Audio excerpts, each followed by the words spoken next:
Hello. All right.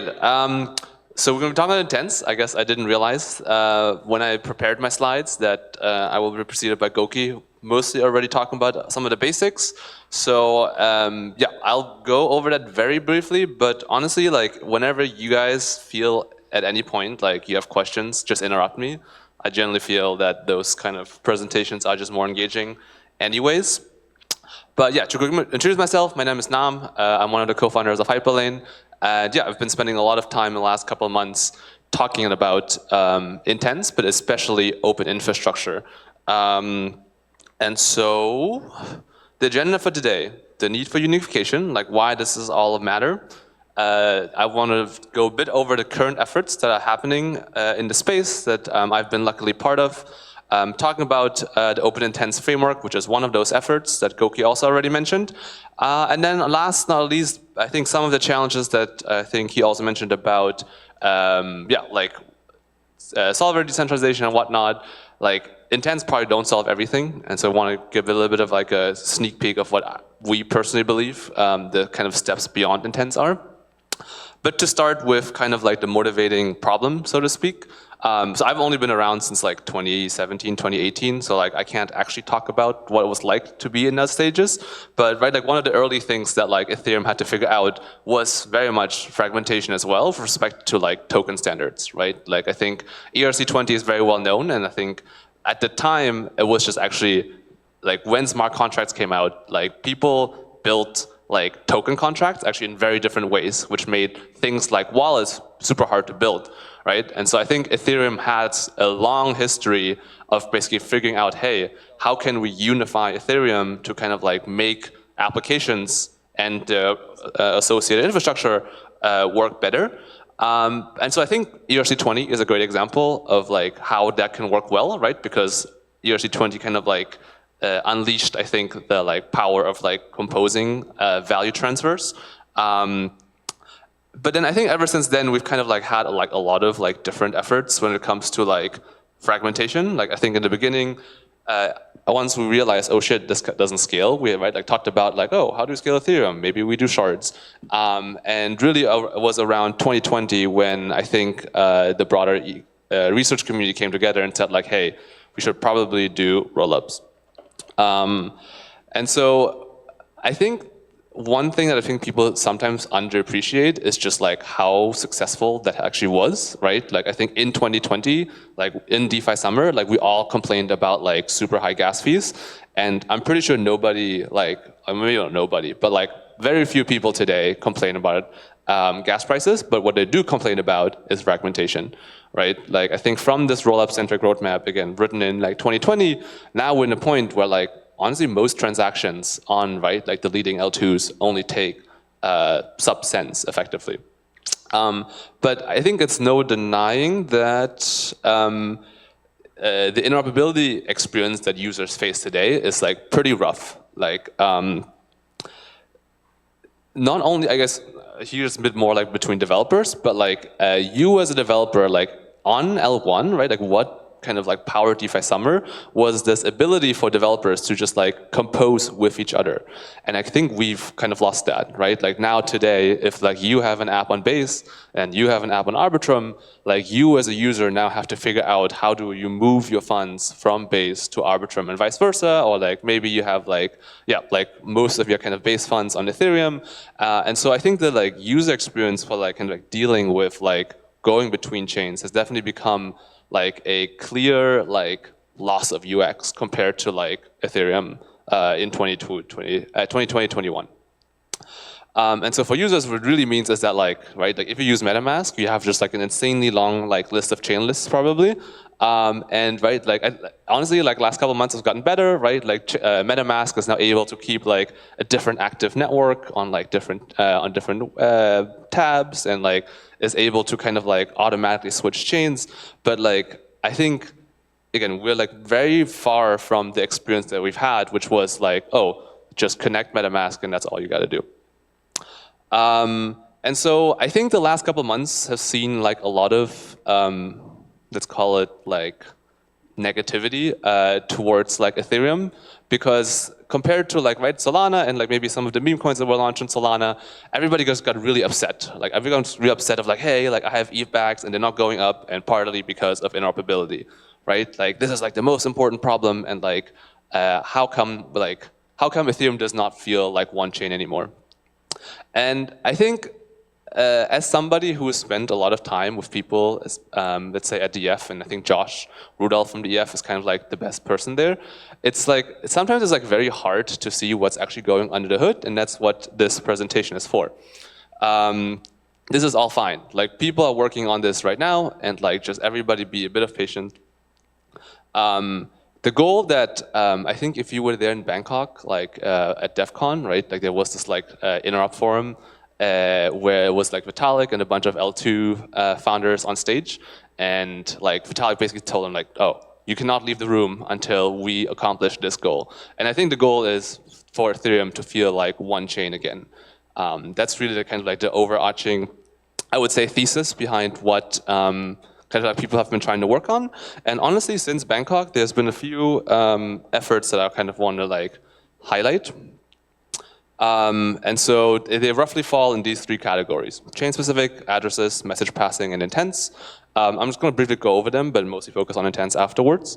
So chain-specific addresses is basically this idea of, hey, right, like if you want to send funds from one address to another, like again, on Ethereum, L1 by itself, it was very easy, right? You just give an address, and even that was complicated. Like some people use ENS, but now with L2s, you actually have to always specify which chain this address is on, right?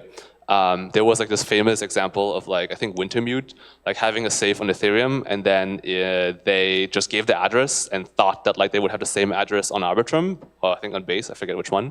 But it turns out, right, like safe addresses aren't guaranteed to be the same on every chain. And so chain-specific addresses are basically meant to standardize how we specify addresses across chains, so that like you can go back to this idea of just giving a string to a counterparty, and then they can figure out how to send you the funds, not just on that address, but also on that chain. Message passing, I'm not going to go too much into it, actually more towards the end. It will be kind of an important primitive, but what I want to focus on today is primarily intents. And so why do I care about intents? Intents are, actually, I guess, let's clarify quickly what are intents, because I think a lot of people might feel embarrassed to ask. This is a great diagram from the Uniswap page, right? Like a user basically submits the funds on the settlement contract. Any filler can observe that those tokens were put into the settlement contract, and it can fill on the destination chain. And then the hard part is basically like, how does the settlement contract know that the filler actually did the thing it's supposed to kind of like unlock the funds to the filler? And I think, getting ahead of ourselves. So the reason why I think it's very interesting, for all the reasons that Goki mentioned, is that intents have this ability to provide a much nicer user experience, right? Like as a user, you just say like, oh, I have token X, I want token Y on chain A or B, and solvers basically do the job for you. And I think like what we saw like on the statistics that he showed, right? Like I think actually the solver like decentralization is getting pretty good on things like across. Like I think even just a year ago, solvers were fairly centralized. But it's getting pretty good. However, right, like the rollup centric roadmap didn't get created to have like 4 different L2s on which like most activity kind of like exists. The rollup centric roadmap was created to allow developers and projects to spin up all kinds of different rollups with different execution environments, of different trust assumptions. And I think we as Hyperlane, one of the things that we focus on a lot is what we call like long tail chains, long tail rollups, right? Like basically if you were like 2 dudes here in Taipei and you want to launch a rollup, like actually it was surprisingly hard to basically get this intent experience. And so what we found is, as we were talking to these rollups, is that, hey, like I want intents, but I have to beg hard from across to kind of get this intent experience. And that was just not something that we think is useful for our space, because it like limits the reach of rollups, and so therefore Ethereum. And so we spent a bunch of time trying to like help all of these different teams like build common infrastructure to have these intent experiences, and that's what ultimately culminated in the open intents framework. And so basically think of the open intents framework as just like this recognition as an engineer of like, hey, it's bad if we all building basically the same thing. Why don't we work together on building shared abstractions that allow us still to have, right, like have our own take on it, but not have to build everything from scratch.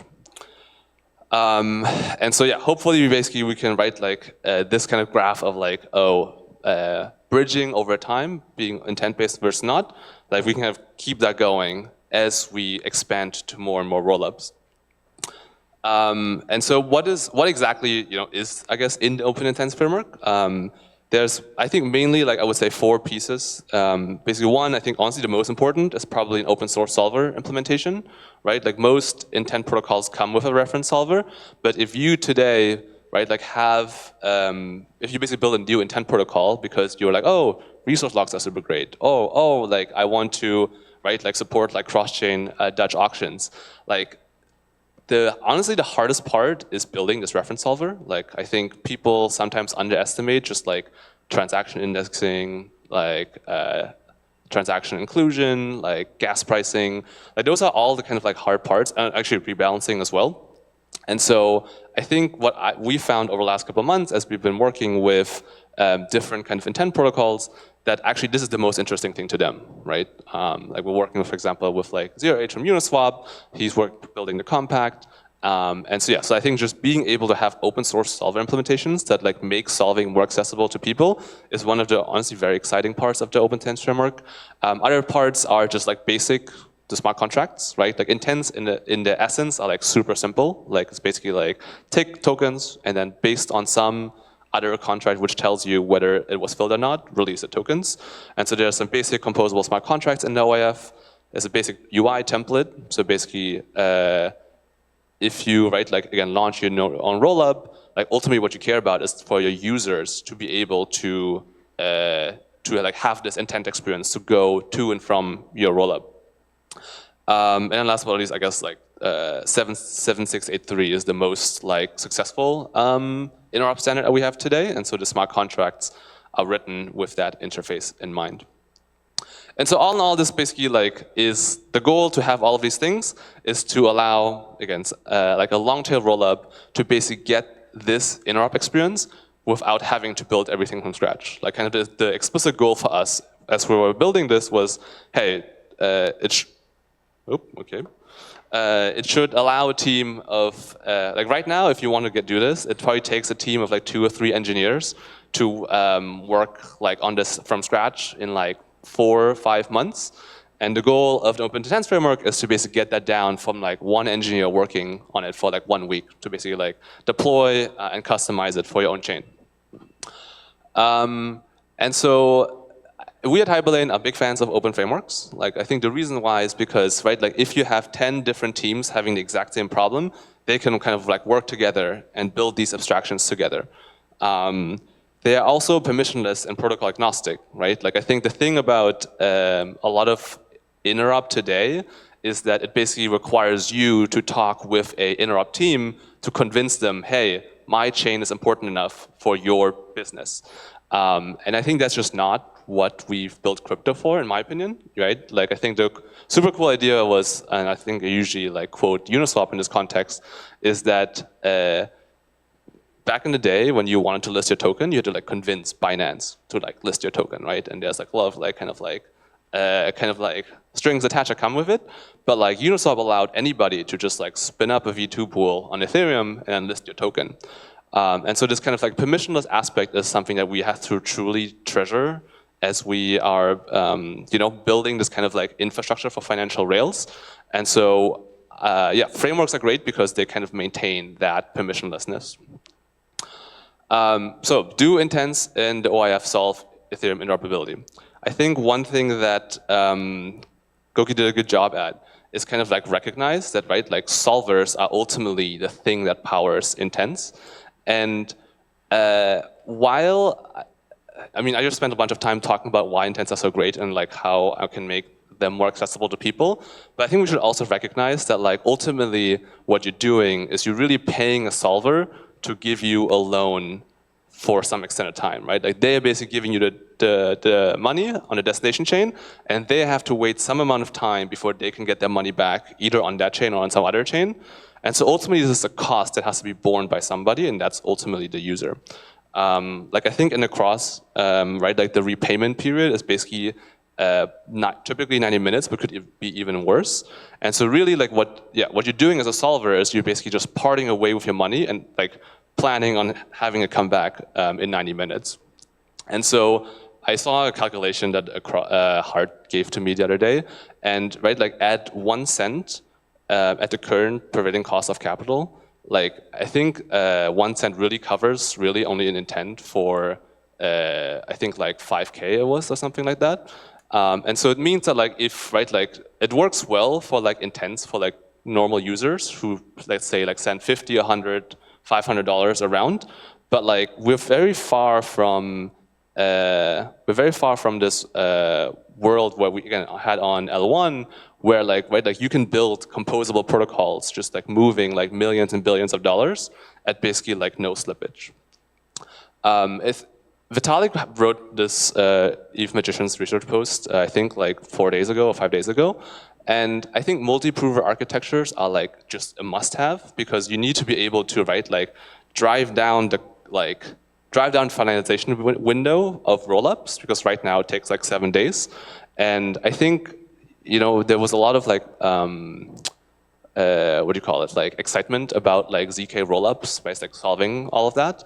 But I think even like Vitalik, who I would say has been a ZK maxi, I think is recognizing that like current ZK technology is still pretty opaque, and there's still like quite amount of bugs to be found. Like I think Sextinct just like disclosed a bug just the other day. And so multi-prover architectures are like super important for us to like pragmatically actually drive down the finalization window. And even with that, right, like we will only get the finalization window down to let's say 12 minutes. And so that is like still a loan that the market, like a solver, has to give to you for like 12 minutes to cover that cost. And so it is inevitable to us that like intents will only cover some amount of activity, but to really get, I think, again, for Ethereum to feel like one chain again, we ultimately need like native like rollup interoperability. And so I'm going to like maybe speedrun this a bit more, but like today, if you ask most developers, very few people will actually implement the native rollup bridge, right? Very few do, right? Like technically, there's like storage, there's like commitments to storage routes on L1, but even those are very rarely used. And what you see is people kind of like taking, so to speak, shortcuts because you as a developer, you just have no time to basically think about like, hey, what is the best interoperability available for me to use, right? I think there's like things like Superchain, Elastic Chains, AgLayer that kind of like promise basically this kind of like, oh, better native trust assumptions for cross-rollup interoperability. But like, let's be real, like you as a developer, you have absolutely no time to think about this, right? Like you have to build an application that works well and that kind of like has a good user experience and that has like good onboarding. And so interoperability is generally going to be like, I think you recognize as an important problem, but not one that you can spend like that much time on. And so what is the solution? I'm a one-trick pony. The solution is open frameworks, right? The idea is, again, like don't waste your time building everything from scratch. Like it's just like impossible. Not just because there's different, again, these different verification mechanisms given to particular rollups, whether they're part of the same cluster, whether they're part of not the same cluster. But even if you were, let's say, in the superchain, right? Like I think we were talking to the base team, for example, and like it's great if you have interoperability within the superchain, but what do you do about a meme token on like Arbitrum? What do you do about a meme token on like Solana, right? Like you ultimately need interoperability that kind of like covers our industry. And that's what we've built like Hyperlane for, right? Like Hyperlane is kind of, if you think of the OIF as an interoperability framework for intents, Hyperlane is a more general interoperability framework for like, hey, how do you know that something happened on an origin chain? And so again, that's the main point I want you to get away with is that open frameworks work. They are permissionless and protocol agnostic, right? So like Hyperlane is fully open source. people can deploy Hyperlane to their chain without ever talking to us, right? Like the goal for us really is to kind of like maintain this like this pretty much honestly the only differentiation that crypto has against Web 2, which is that like nobody can stop you, right? Like you can build an application and put it on chain, and nobody can stop you from it. You can like users can use it without any permission. And so I really want people to kind of recognize that like infrastructure like this has to be permissionless. And because it's open source and collaborative, right? Like people can work on different parts independently and kind of like improve the thing together. So yeah, tagline, friends don't let friends build bridges because that's kind of hard. And so yeah, so don't settle for open frameworks, don't settle for less than open frameworks for interoperability. Here are some examples of folks who have recognized that, and I guess I have a few more minutes, so maybe I can quickly go into it. So Eco is actually one of these intent protocols that have recognized, like they first tried to build kind of like their own abstraction for like different proving systems. Like I think they actually originally started with a storage proof system, and then they realized like this is kind of hard, right? Like we're kind of like, again, reinventing a lot of the wheels here. And so like by building on top of Hyperlane, they were able to, right, like have an interop system that covers most of the chains they care about. But within that, they are able to use different verification systems as time goes on. So basically you could imagine like, oh, right, like lower value intents actually use like just let's say a validator-based settlement system, but then if you have intents exceeding like millions of dollars, they actually would go use the storage proof system. Right, like if you are like a RAS provider like Caldera or Gelato, they've kind of recognized, hey, my customers, right, who deploy chains, they have the same problem every time. Like those chains need interoperability, and like I can't build a business around like hoping that my customers are big enough customers for other interoperability projects. And so they are now deploying Hyperlane out of the box on these rollups because they can do that, right? They don't have to ask us, it's all fully open source. And so yeah, so again, the takeaway for you guys is if you need interoperability, like don't settle for anything less than open frameworks. I now have a few minutes left, so maybe I'll just like leave it open for questions. Any questions? We got 7 minutes. Sorry, how are you guys funded? I mean, if you're competing against these other interop solutions that they've got, you know, big bucks and VCs and marketing budget and stuff, how does that work? Great question.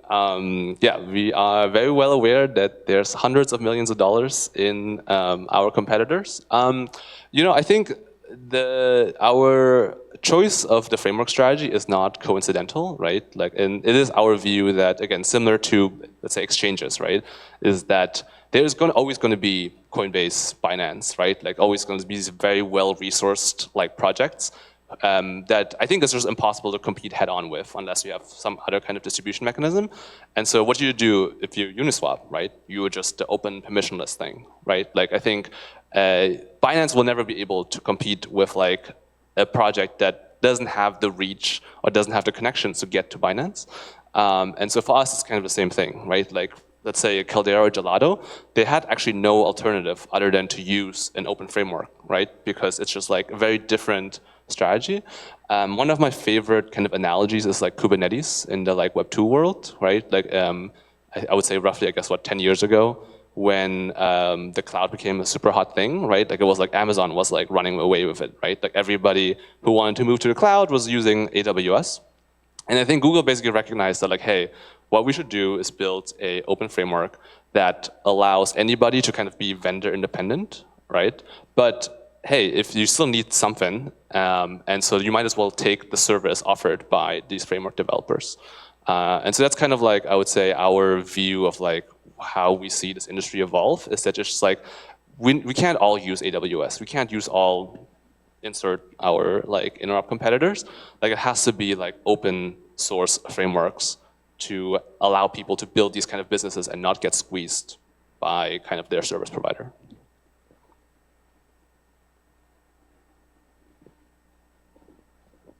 Good question. Any questions? Okay. Could you walk through how Uniswap cross-chain uses this? So there's a few, so it depends a bit who you're asking at Uniswap, I would say, right? So right now, I believe the current way Uniswap uses cross-chain is via a cross, right? So I think in the Uniswap wallet, you can I think they're called cross-chain sends, and that primarily basically just uses a cross and then a cross, which are intents, and then a cross intents are settled via UMA. One of the things that Uniswap is working on right now, specifically Zero Age at Uniswap, is the compact, which is basically this kind of I guess maybe called next generation intent system based on resource locks. And so in this resource lock system, there are arbiters, which you can think of them as 7683 settlement contracts. And so one of these arbiters is based on Hyperlane. You can look up in the GitHub repo. And so basically in that arbiter, again, it just basically says hey, what happened on the destination chain, which is the fill by the solver. And then that allows the solver to claim from the origin chain resource lock. And so it's not, I believe, not yet in production, but that's kind of one of the ways in which Uniswap could use such an open framework, because what the ultimate goal is to as Uniswap, your goal is to be the venue for all swaps, any asset, any chain. And so by having a arbiter that is very flexible to different chains, different assets, different trust assumptions, you are able to kind of gain most of the coverage without having to reinvent the settlement system yourself. One thing that, again, I think is a very nice benefit of an open source framework is that, if you as Uniswap, let's say, cared really about I don't know what the latest hot execution environment is that people are really into, but because Hyperlane is fully open source, anybody can actually implement Hyperlane in that other execution environment, right? We originally, as a core team, we started implementing the EVM side because that's what we knew, but it was actually other teams who implemented Hyperlane in Solana, in Cosmos. I think the Fuel team is very close to putting their Hyperlane implementation to production there. And so again, from our perspective, allowing these different teams to work together on the same abstractions means that we're all winning together, right? Because once somebody implemented Hyperlane in a new VM, all the other VMs are now able to communicate with that.